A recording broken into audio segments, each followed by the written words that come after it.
الشيطان الرجيم. بسم الله الرحمن الرحيم. وقال الذين كفروا لا تسمعوا لهذا القرآن والغوا فيه لعلكم تغلبون.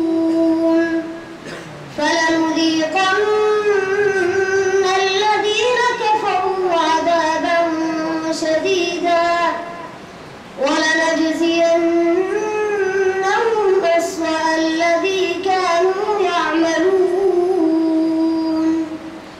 ذلك جزاء أعداء الله النار لهم فيها دار الخلد جزاء